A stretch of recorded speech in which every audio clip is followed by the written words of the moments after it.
Hello കൂട്ടുകാരെ, എന്നാണ്ട് വിശേഷമൊക്കെ? സുഖമായിട്ടിരിക്കുന്നു.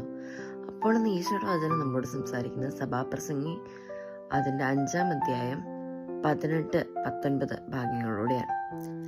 ഞാൻ ശുഭവും ഭംഗിയുമായി കണ്ടത്, ദൈവം ഒരു മനുഷ്യന് കൊടുക്കുന്ന ആയുഷ്കാലമൊക്കെയും അവൻ തിന്നുകുടിച്ച് സൂര്യന് കീഴെത്താൻ പ്രയത്നിക്കുന്ന സകല പ്രയത്നത്തിലും സുഖം അനുഭവിക്കുന്നത് തന്നെ.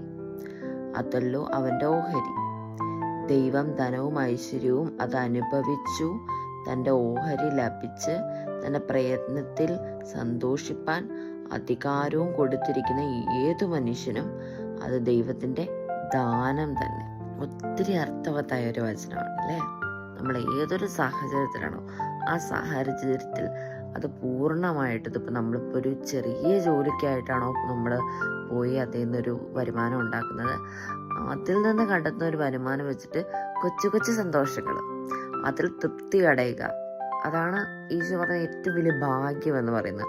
എന്നാൽ ചിലർക്ക് അത് അനുഭവിക്കണമെന്നില്ല. ഞാൻ ഒത്തിരി പേരെ കണ്ടിട്ടുണ്ട്, ഒത്തിരി പൈസയുണ്ട്, ഒത്തിരി വരുമാനമൊക്കെ ഉണ്ട്, പക്ഷെ അത് അനുഭവിക്കാനുള്ള ഒരു എന്തില്ല, ഒരു യോഗം അല്ലെങ്കിൽ യോഗ്യത അവർക്കില്ല.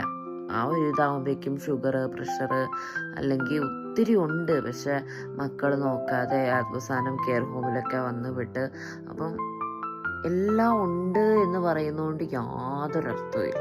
നമ്മൾ ഉള്ളത് വെച്ച് നമ്മുടെ പ്രയത്നവും നമ്മുടെ അധ്വാനവും അതിൻ്റെയൊക്കെ ആ എല്ലാത്തിലും നമ്മൾ സന്തോഷം കണ്ടെത്തുമ്പോഴാണ് നമ്മൾ റിയലി ഭാഗ്യവാന്മാരായിട്ട് മാറുന്നതെന്നാണ് ഈശോ പറയുന്നത്. ശരിക്കും അതൊരു ദൈവത്തിൻ്റെ ദാനം തന്നെയാണെന്ന് പറയുന്നത്. അതെ, നമ്മൾ ശരിക്കും നമ്മൾ അധ്വാനിച്ച് അതിൽ നിന്ന് പ്രയത്നമൊക്കെ ഉണ്ടാക്കി അത് നമ്മൾ അനുഭവിക്കാനുള്ള യോഗം നമ്മുടെ മക്കൾക്കും കിട്ടുക എന്ന് പറഞ്ഞതൊരു വലിയ ഭാഗ്യമാണത്. ആരോഗ്യത്തോടുകൂടെ ഇരിക്കുക. നമ്മളെപ്പോഴും പ്രാർത്ഥിക്കണം. നമുക്ക് പ്രാർത്ഥിക്കാം, ഈശോയെ ഞങ്ങൾ അധ്വാനിക്കുന്നു, ഞങ്ങൾ ജോലിക്ക് പോകുന്നു കർത്താവേ, ഞങ്ങൾ ചെറിയതായ ജോലിക്കും വലുതായ ജോലിക്കും എല്ലാം പോയി അന്നന്നത്തെ ജീവിതം ഓടാൻ വേണ്ടി ഞങ്ങൾ ഒത്തിരി കഷ്ടപ്പെടുന്നു കർത്താവേ.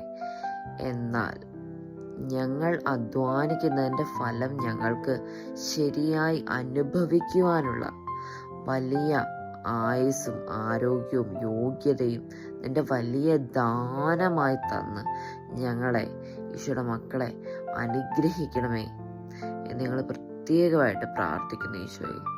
അപ്പോൾ കൂട്ടുകാരെ, ഇപ്പോൾ പോകുന്നു, പിന്നെ കാണാം. ബായ്.